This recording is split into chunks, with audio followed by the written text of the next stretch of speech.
Oke, ketemu lagi di channel Ngambis Kimia ya. Sebelumnya kan kita udah membahas tentang teori asam basa Arrhenius ya. Jadi kita review lagi ya. Jadi untuk asam, asam itu menurut Arrhenius adalah zat yang menghasilkan ion H+ dalam air ya. Sedangkan basa adalah zat yang menghasilkan ion OH- dalam air. Oke? Nah, itu harus keep in mind ya, harus diingat ya. Jadi asam H+, basa OH- dalam airnya. Ini sistemnya sistem air. Oke, nah karena sistemnya air, maka kita ngomonginnya ini pasti nggak akan jauh-jauh dari air ya.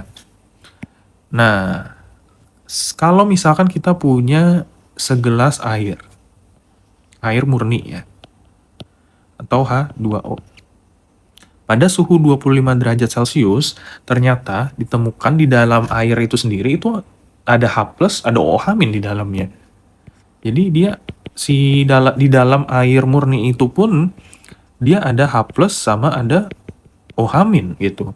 Nah, tapi air itu tergolong sebagai netral. Jadi dia tidak asam ataupun tidak basa gitu. Terus kenapa air murni itu dikatakan netral? Karena jumlah dari atau konsentrasi dari OH- dan H+ di dalam air murni itu sama jumlahnya gitu. Nah, berapa sih jumlah H+ ataupun OH- di dalam air murni atau air netral?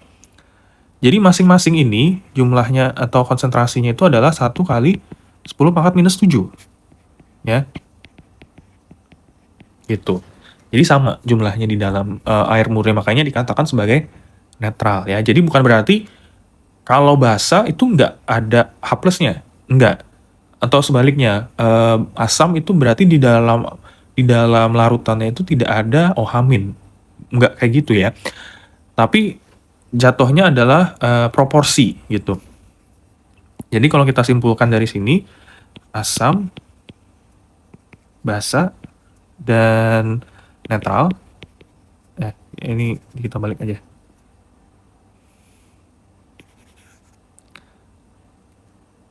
Asam, netral, basa.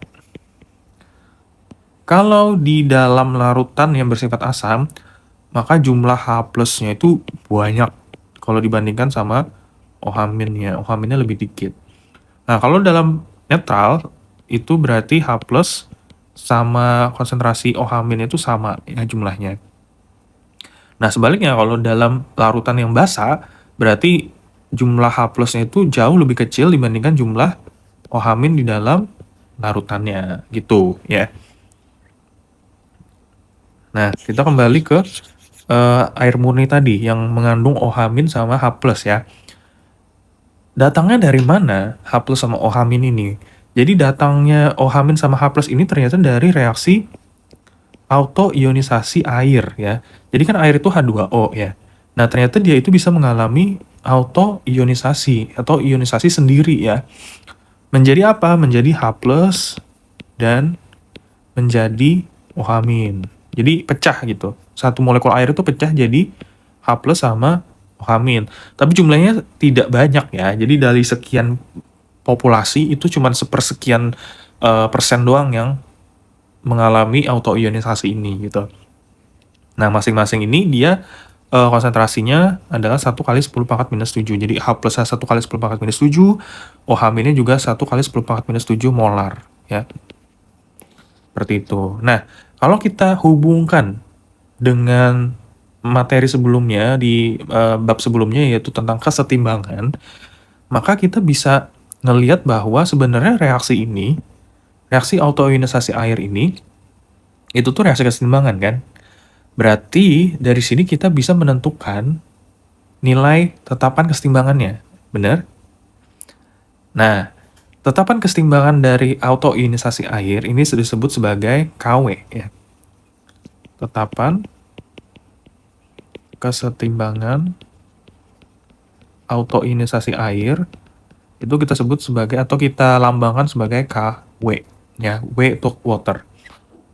Nah, Kalau kita ingat lagi, tetapan kesetimbangan itu kan eh, yang umum ya, yang general itu kan K sama dengan konsentrasi dari produk ya dibagi sama konsentrasi dari reaktannya kan.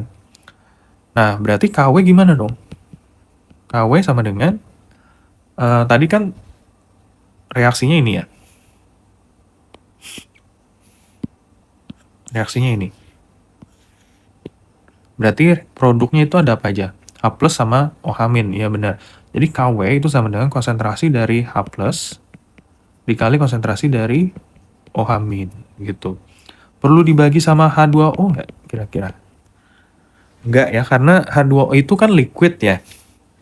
So, karena liquid itu konsentrasinya itu selalu konstan, maka kita tidak perlu memasukkan konsentrasi OH- ke dalam persamaan KW ini gitu. Jadi cukup sampai sini aja. Jadi KW sama dengan H plus dikali OH- gitu. Nah, ini kita perlu highlight. Nah, terus nilainya berapa? Tinggal kita masukkan aja ada konsentrasi masing-masing ya. Jadi kan tadi KW sama dengan konsentrasi H plus itu di dalam air itu kan 1 kali 10 pangkat minus 7. Begitu pula dengan OH-, 1 kali 10 pangkat minus 7. Nah, hasilnya berarti berapa? 1 kali 10 pangkat minus 14. Jadi KW nilainya pada suhu 25 derajat Celcius ya. Ini adalah 1 kali 10 pangkat minus 14 gitu. Nah, gunanya apa sih KW ini nanti akan dijelaskan di video selanjutnya. Nah, sampai jumpa di video selanjutnya.